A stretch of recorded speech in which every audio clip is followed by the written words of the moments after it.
Back to my channel.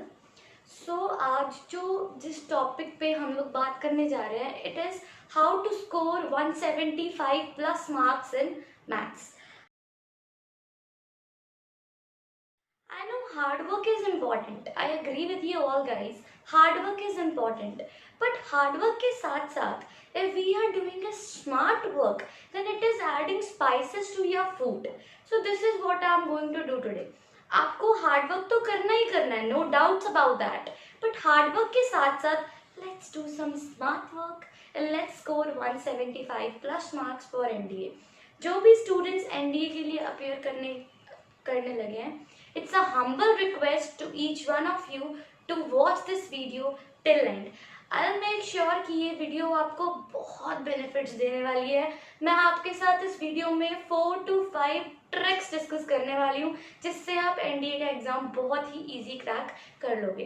But before this, सबसे पहले let's look at the overview of the exam pattern. मतलब कि exam जो होता है हमारे पास, कि उसका पैटर्न क्या है।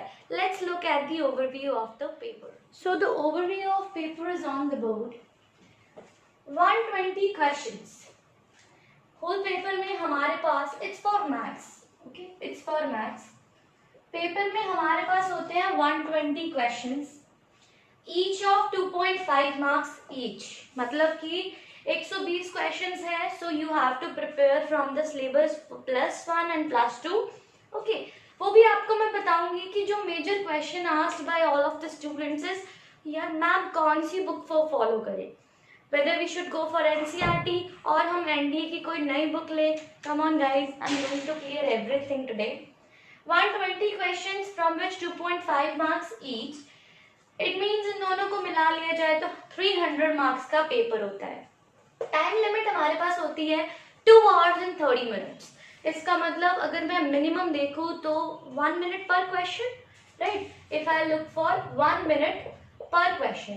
अब बात ये है, 1 मिनट पर क्वेश्चन तो है, उसमें हम लोगों को स्पीड भी पकड़नी है और एक्यूरेसी भी पकड़नी है।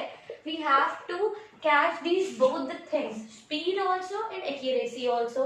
Then most of the students का major question, ma'am is there any negative marking in the question? Yes students, there is a negative marking in question, that is 1/3, that is 0.83। अगर question नहीं आता और आपको नहीं आता था, आपने अटेम्प्ट किया, so there is a negative marking in the question. Now, why do we clear this maths paper? Basics of GAT correction. अगर आपका मैथ का कट ऑफ क्लियर होगा, then you are eligible for this, otherwise you are not eligible for that. So simply 120 questions होते हैं, 2.5 marks each question, means 300 marks। alright, 2 hours, 2.5 hours मतलब 2 hours and 30 minutes आपके पास होते हैं, जिसमें you have to attempt these questions. It means that one question 1 minute per question। एक question को अगर आप 1 मिनट में कर रहे हो तो then only this is possible. Negative marking is there. Now the point is, इतने मार्क्स लेके आ रहे हैं 170 प्लस, उसमें कितने क्वेश्चन पॉसिबल है? You have to do 70 questions and plus in the chapter. Now the point is from chapters, now the point is it possible to do 70 questions? Yes, it is possible. Let's look. इस video को resume करते जाइए और आपको एक बहुत ही शानदार tricks मिलती जाएंगी, जिसमें 170 छोड़ो, you will be able to crack more than 70 questions. So let's resume with 4 golden tips to crack NDA or to gain 175 plus marks in NDA. सबसे पहला ट्रिक, सबसे पहला tip, analyse the situation. Now अब आप लोग पूछने वाले हो मेरे से कि ma'am situation, are we dealing with some situations? Yes, you are dealing with some situations, so you have to analyse the situation first. Situation को एनालाइज करने का मतलब क्या है? आपने बुक्स बंद करके आप चुपचाप बैठ जाओ और एक पेज ले लो और उस पे वो लिखो कि those topics which you have done, वो टॉपिक्स जो आप फिनिश कर चुके हो, और उस पे आप ये देखो what all type of questions you have done. Are you satisfied with those topics that you have done? Are you satisfied like कि इसके बेसिस पे कुछ भी आ जाए, I can do any question. Alright? And on the other side, write down the topics which you haven't done. जो आप लोगों ने नहीं किए. ठीक है, तो क्या करो बच्चों, एक पेज ले लीजिए, बीच में लाइन मार लीजिए, इधर लिख लीजिए topics which you have done, इधर लिख लीजिए topics which you haven't done. अब यार, अब ये हो गया कि अब तो यार ऐसा हो गया कि यार टॉपिक्स तो मेरे पास बहुत आ गए जिससे मैं सेटिस्फाइड नहीं हूँ, कि यार ये मैंने पढ़ तो लिया but I am not satisfied. Come on, I give you a trick to that also. तो क्या करो, look for past year exams. Past year के पेपर्स खोल लो. ओके, उसकी आराम से क्वेश्चन खोलो, सॉल्व करना शुरू करो. आपको पता चल जाएगा कि जो टॉपिक्स आपने कर लिए हैं वो आपके पास क्लियर है या नहीं. अगर तो बच्चों ये सब डन है तो सीधा मूव ऑन करो उन टॉपिक्स के ऊपर जो आप लोगों ने नहीं किए. अब एक और चीज, अब मैं जब देखती हूँ, मैंने एग्जामिन किया स्टूडेंट्स के बीच में, तो some are chapters like sequence and series, right, like sets हो गया, रिलेशन फंक्शंस हो गया, जो हम लोग ना मोस्ट ऑफ द स्टूडेंट्स छोड़ के जाते हैं ये सोच के कि यार मैं नहीं कर रहा, बहुत टफ चैप्टर्स हैं. कम ऑन, नहीं करते ना तो चुपचाप क्या करो, इसके लिए go for past year questions. Go for past year questions. आपको कुछ भी करने की जरूरत नहीं है. For those, this is not for every chapter. This is for those chapters which you are deciding कि मैं ये छोड़ के जाऊंगा. Alright.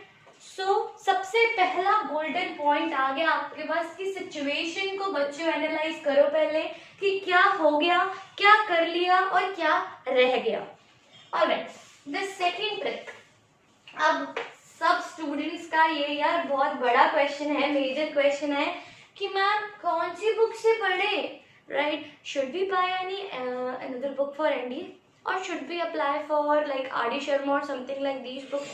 No, you don't have to move for that books. Look for NCERT and past year question papers. NCERT +1 +2 की NCERT पकड़ लो बच्चों, उसमें से जो कंसेप्चुअल कर रहे हो वो अप्लाई करो. देखो, नहीं कंसेप्चुअल समझ आना ना तो मेरे YouTube चैनल पे वीडियोस पड़ी हैं. Go for conceptual part, conceptual मेरे से करो. ऑलराइट, उसके बाद क्या है, past year questions. Past year question papers निकालो 2016 से 2019, और ज्यादा अच्छे नंबर लेके आ रहे हैं 2014. ओके, तो यार ये 6 पेपर्स आप कर लोगे ना, they are more than sufficient बच्चों, मोर देन सफिशिएंट. आप लोगों को एक ट्रेंड पता चलेगा कि we are following this trend in NCERT. Alright, so very important previous year questions तो बच्चा बहुत ही इंपॉर्टेंट है, ये तो आपको करना ही करना है. ठीक है, और एनसीईआरटी पकड़ लीजिए +1 +2 की and go for NDA exam. Next, third. अब थर्ड बात आती है कि यार पेपर में चलो तैयारी कर ली, ठीक है, बैठ गए पेपर देने. सबसे बड़ी गलती जो स्टूडेंट्स करते हैं वो करते हैं क्वेश्चन सिलेक्शन में. You guys are not able to understand that how could we select the questions. So selection of questions is very very very important. सबसे पहले सिलेक्ट करना है आपको क्वेश्चंस. सबसे पहले तो वो क्वेश्चन सिलेक्ट करो जो तो आपको बहुत अच्छी तरह से चैप्टर्स आते हैं, वो चैप्टर्स जो आपको बहुत अच्छी तरह से आते हैं. राइट, सबसे पहले उसके क्वेश्चन सॉल्व कर लो पेपर में. ठीक है, चलो जी ये डन. अब आ जाओ इधर, अब उठाओ वो चैप्टर्स के क्वेश्चन जो आपको लगता है कि यार हो जाएंगे, नहीं भी होंगे. ठीक है, चलो उसको भी करते हैं ट्राई किया तो क्वेश्चंस हो गए तो बहुत अच्छी बात, नहीं हुए तो चलो हम छोड़ देंगे.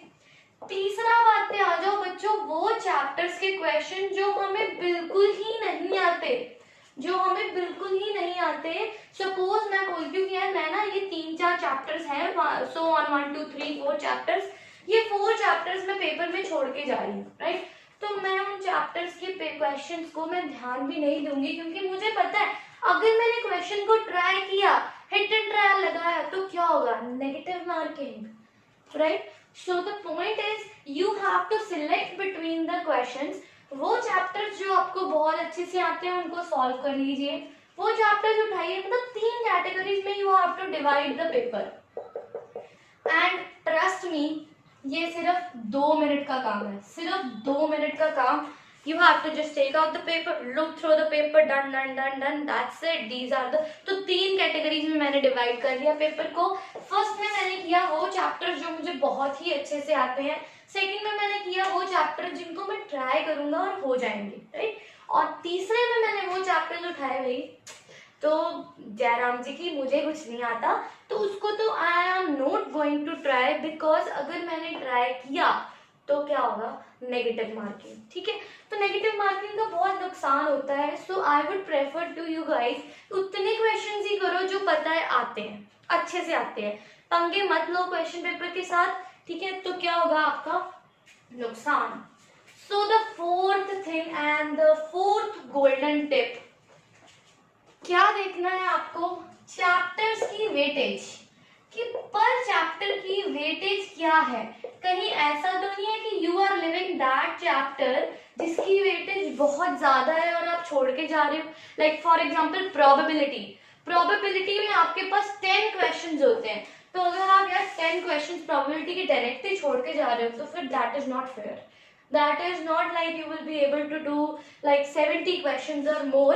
सबसे पहले उन चैप्टर्स को टारगेट कीजिए जो चैप्टर्स आपको पता है बहुत वेटेज लेते हैं। प्रोबेबिलिटी हो गया, आपके पास ट्रिग्नोमेट्री हो गया, कुछ चैप्टर्स ऐसे होते हैं जो बहुत वेटेज लेते हैं। फिर कुछ चैप्टर्स ऐसे आते हैं जिनका मीडियम सा वेटेज होता है, मतलब 6 to 7 क्वेश्चंस। फिर चैप्टर्स ऐसे आते हैं जिनका weightage 1 2 3 that's it. So point क्या है, सबसे पहले उन चैप्टर्स को टारगेट करो जो बहुत वेटेज ले रहे हैं। पर जो देखो ना, अगर ऐसा चैप्टर कोई छूट भी जाता है जिनके 2 या 2 से 3 क्वेश्चंस आते हैं पेपर में, तो वो इतना हार्मफुल नहीं होगा, rather than if you are living with that chapter जिसमें 10 क्वेश्चंस है। So you have to target firstly those chapters जिनकी वेटेज बहुत ज्यादा है पेपर में, फिर उस चैप्टर्स को टारगेट कीजिए जिनकी वेटेज थोड़ी सी कम है, और फिर उन चैप्टर्स को टारगेट करो जिनको बहुत कम वेटेज आती है। सो द पॉइंट इज 3 मंथ्स। अब देखो, अब हमारे पास सितंबर में एग्जाम है एनडीए का, आई डोंट नो कोविड है, होगा पेपर नहीं होगा। और अगर 3 मंथ्स की स्ट्रैटेजी भी लेनी है तो सबसे पहला मंथ लगाओ वो चैप्टर्स पे, 1.5 month go for those chapters जिनकी बहुत वेटेज है, then 1 month for those chapter जिनकी वेटेज कम है, और half month for those chapter जिनकी वेटेज बहुत कम है। सो जिन्होंने सितंबर में एग्जाम देना है, चुपचाप बैठ जाओ, इन गोल्डन टिप्स को फॉलो कर लो, समझ लो, अपनी एक स्ट्रैटेजी क्रिएट कर लो और start doing smart work. Hard work is important, hard work is a key of the success, but smart work is important. So food पे थोड़े से स्पाइसेस डालने शुरू कर दो ताकि फूड आपको टेस्टी लगना लग जाए, और कल को आप किसी और को टेस्ट करवाते हो और जब आपका इंडिया पेपर चेक होने जाता है तो पेपर में आपके मार्क्स एक्सपेक्टेड आए। Okay, so this is the way you can easily crack NDA exam with 175 plus marks or more than that also, or even more than that. So बच्चों, important चीज है previous year questions जरूर करके जाना, NCERT जरूर करके जाना, trust me आपका NDA एग्जाम अच्छे से क्लियर हो जाएगा। Okay, so till then take care, bye bye and see you in the next video.